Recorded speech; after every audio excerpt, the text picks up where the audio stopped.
Today's episode is brought to you by CuriosityStream, an incredible and incredibly affordable place to watch thousands of non-fiction movies and shows. More about them in just a bit.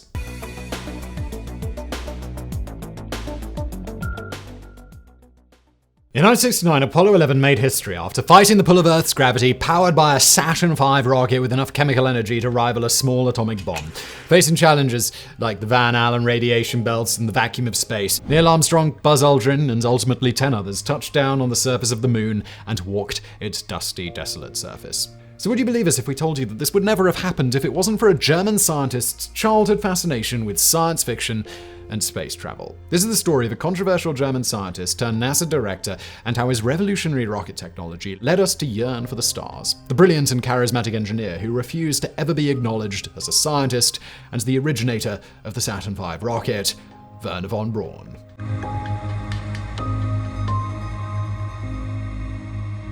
Wernher Magnus Maximilian von Braun was born on March 23, 1912, in the town of Wörsitz in eastern Germany to an affluent aristocratic family. Werner's father was Magnus Freer von Braun. Among other things, Magnus was a politician, a chemical engineer, and a rocket scientist.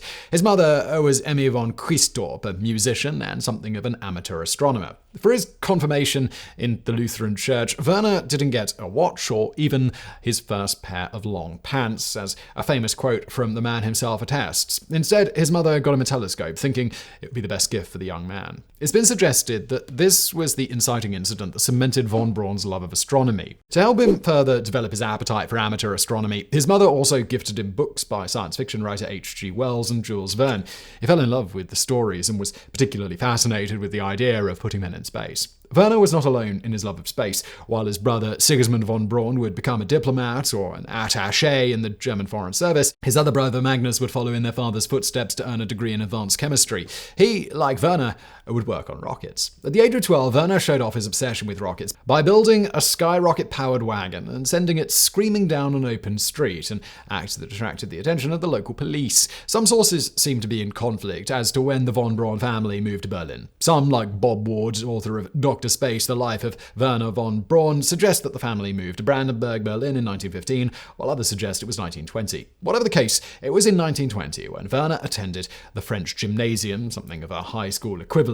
Incredibly, Werner excelled in all areas pertaining to languages, but flunked math and physics and was sent off to boarding school as a result. Werner attended the Hermann Liet School at Ettersburg Castle in Thuringia, Germany, a boarding school that emphasized practical trades that were lauded for their advanced teaching methods. At the age of 13, he read Rockets into Planetary Science by space pioneer Hermann Oberth, the book capturing his imagination. But von Braun struggled with complex mathematical formulas, and this led him to swear to himself that he would master mathematics and physics. Amazingly, before he graduated, he was teaching and tutoring struggling students in the same areas that he'd struggled with and failed just years earlier.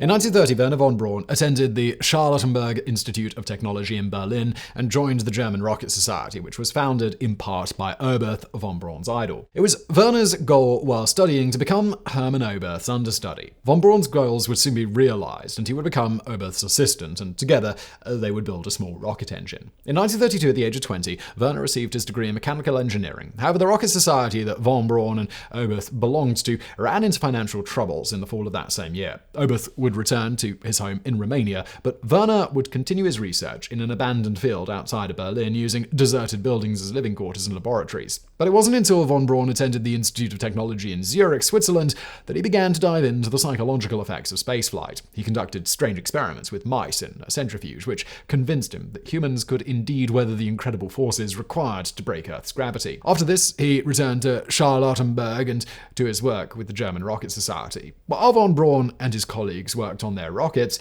Adolf Hitler and the Nazi Party were busy seizing power and taking over the political structure in Germany. The Treaty of Versailles prevented the German army from having any weapon with a barrel, but the Nazi Party saw a loophole. The treaty did not forbid the use of ordnance weapons, and that became the focus of military development. The German army was impressed with von Braun's work and invited him to continue with his research at their facility in Kummersdorf. Von Braun officially joined the German Army Ordnance Rocket Program on October 1st, 1932, and 2 years later, he received his doctorate in physics from the University of Berlin. His work on the A4 rocket, better known later as the V2, was an especially ambitious undertaking, as it was to be 13.7 meters long and deliver a metric ton warhead to a target 257 kilometers away from its firing location. The motor inside the rocket was more powerful than the largest liquid-fueled rocket motors available at the time, delivering an impressive 22.6 metric ton upward thrust for 60 seconds, blowing the competition out of the water. The competition was only able to reach 1.6 metric tons of upward force. Despite Hitler giving rocket development the highest priority and envisioning them as an instrumental thing in his quest to take over Europe, von Braun's team encountered numerous setbacks in perfecting the V2. The first launch did not occur until October 3, 1942. Failures continued to plague von Braun's team, and the V2 was not operational until 1944. By the end of the war in 1945, almost 6,000 rockets were produced and stored in an underground protection site called Mittelwerk. Even though thousands of the missiles were launched at London, they were anything but significant to the German war effort. Now, look, you're a viewer of this channel, and I bet you're the sort of person who loves to learn new things. Me too. It's one of the reasons that we do this channel. And hey, look, if you want to take that learning further, then you should definitely check out the sponsor of today's video, and that's CuriosityStream. CuriosityStream is a streaming service that isn't filled with low-quality junk and reality TV shows. It's a collection of some of the best documentary and educational content from around the world. It's available on whatever device you have, from Roku to Apple TV to Chromecast. Plus, you can access it worldwide with no geo restrictions. Now, one of the neat things about Curiosity is that in addition to their huge library of existing content, they're always adding cool new documentaries. I went and had a look and see what was released recently, and I, added a bunch of stuff to my to-watch queue. So look, you're enjoying a biography on a channel all about them. Well, if you'd like to get a more in-depth look at people's lives that go beyond the 20 to 30-minute profiles we do here, there are some great shows on Curiosity that you'll love. American Icons looks at some of the most notable people from American history: FDR, Babe Ruth, Lincoln, and many, many more. Or hop over the pond for an hour-long documentary on William the Conqueror. And these are just a few of the examples when we scratch the surface. So go to curiositystream.com/biographics. You got unlimited access to the world's top documentaries and non-fiction series. And for you guys, just use the promo code Biographics and you'll save 25%, which comes out to only $14.99 a year, which is $1.25 a month, which is an extremely good deal. And now back to today's episode.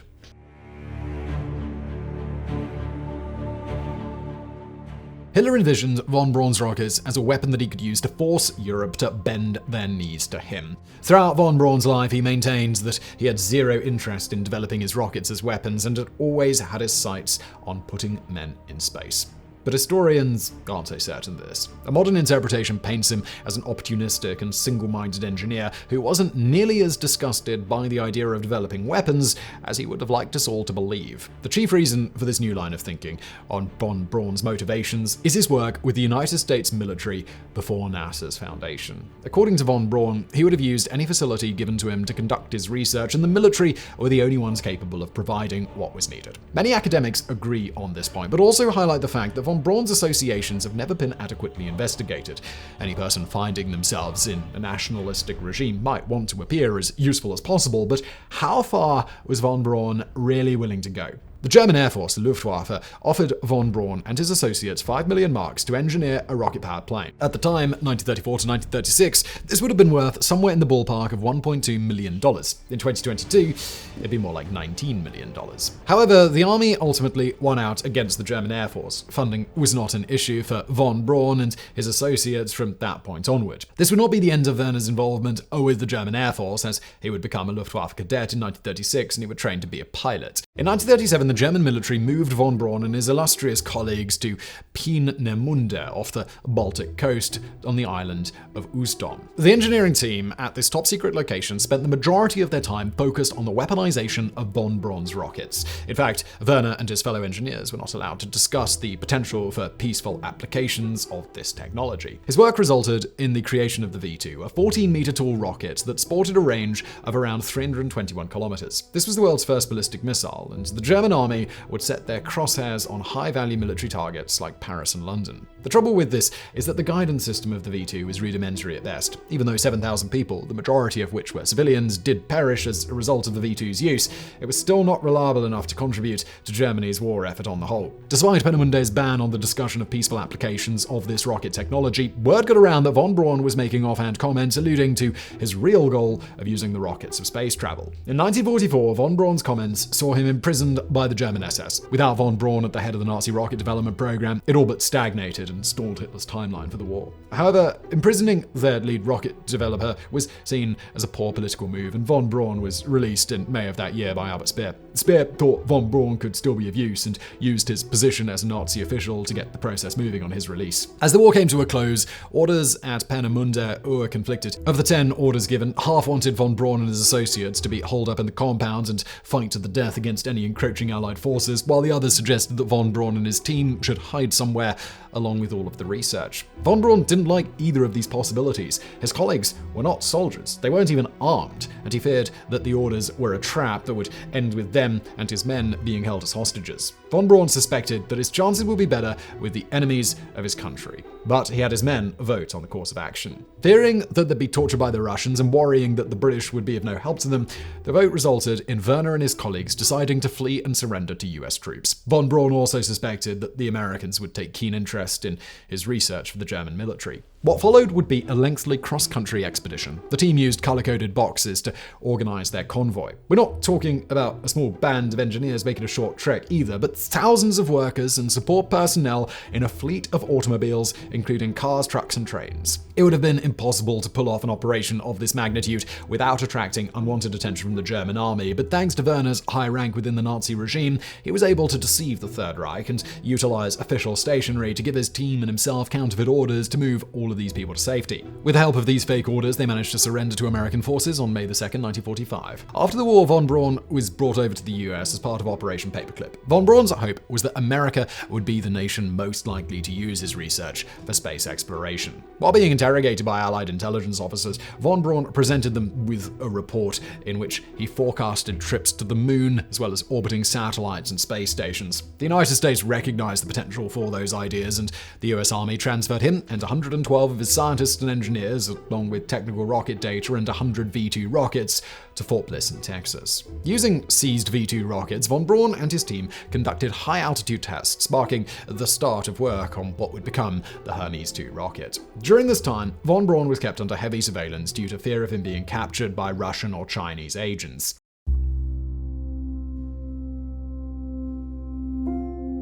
In 1947, at the age of 35, Wernher von Braun received permission from the US government to return to Germany and marry a woman he knew only through correspondence and had only met briefly at Peenemunde. He boarded a boat in New York and sailed home, intending to bring his parents back as well as his betrothed. Maria von Kiestorp had yet to turn 19 and, according to some sources, was von Braun's first cousin. Von Braun's parents delivered the marriage proposal and she was accepted. The two were married at a Lutheran church in Landshut, Bavaria, under the constant surveillance and guard of American MPs. The couple weren't able to have a honeymoon and were kept separated on the ship back to the US because ships at the time only allowed women to have cabins, whereas the men slept in bunks with other GIs. With his parents in tow, the von Brauns returned to El Paso, Texas by train at the end of March 1947, where he would continue to work for the US Army for the next 3 years. In 1948, von Braun wrote about his passion for space travel with his parents and Maria in his spare time. He also wrote The Mars Project, a technical breakdown of the challenges humanity would encounter while settling the Red Planet. It took until 1942 and 1953, respectively, for German and English publishers to agree to print the book.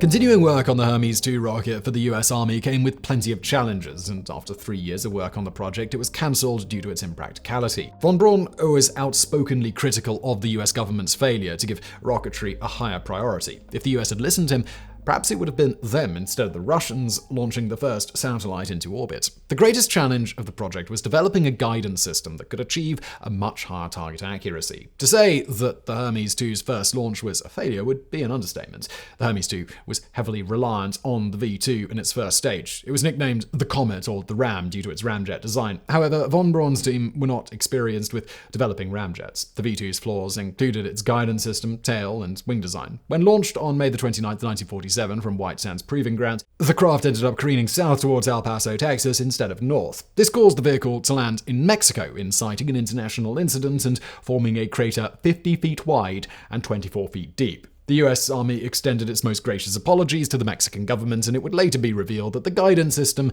that Hermes 2 had relied on had been wired backwards. In April of 1950, von Braun and his team were moved to Alabama. The Korean War broke out in June, and funding for a new project, the Redstone guided missile, was increased. There was a renewed interest in producing long-range rockets, despite the low accuracy of the V2s of the past. Von Braun now led the Guided Missile Development Division of the Ordnance Missile Laboratories. In 1954, he had as many as 950 people under him, and 4 years later, almost 4,000. Von Braun's tenacity in managing large teams of people proved quite useful to the US Army here, and by 1958, the team would launch its first satellite into orbit just months after the Russian Sputnik.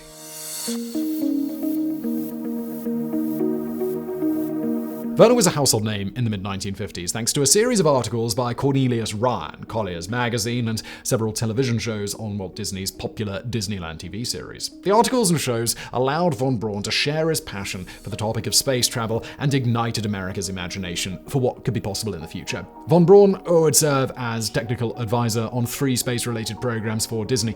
Like Walt Disney, von Braun saw the potential of television to influence the opinions of viewers in the United States, and with the help of Walt Disney's artistry, he developed programs which showed how human beings might conquer space with their intelligence and incredible technology. Von Braun also had a key role in shaping the Tomorrowland theme park. After the airing of his Disney Man in Space specials, von Braun and more than 100 of his fellow scientists became naturalized citizens of the United States. The National Aeronautics and Space Administration was created in 1958, and just 2 years later, von Braun would end his career working for the US Army and be appointed as the head of the George C. Marshall Space Flight Agency, a NASA-owned facility. Von Braun would end up leading the team, which would go on to develop the Saturn V rocket. In 1967, the Saturn V would finally make its debut. Just before Christmas of 1968, powered by the Saturn V rocket, Apollo 8 would make its history as being the first crewed spacecraft to leave low Earth orbit, travel to, and orbit the Moon. These crew members were the first to see the Earth rise over the lunar horizon as Apollo 8 completed its single orbit of the Moon. Through 1969 to 1972, von Braun's team would go on to put 6 teams of astronauts on the Moon. In 1970, von Braun moved to Washington, D.C. and was made Deputy Associate Administrator of NASA. 2 years later, being displeased with the job and the budget cuts, he would resign to become the President for Engineering and Developments with Fairchild Industries of Germantown, Maryland. That same year, humans landed on the Moon. Throughout the 1970s, von Braun continued to promote spaceflight in various capacities and founded the National Space Institute in 1975, serving as its first president. He went so far as to testify before Congress to make the case for the further development of the space program.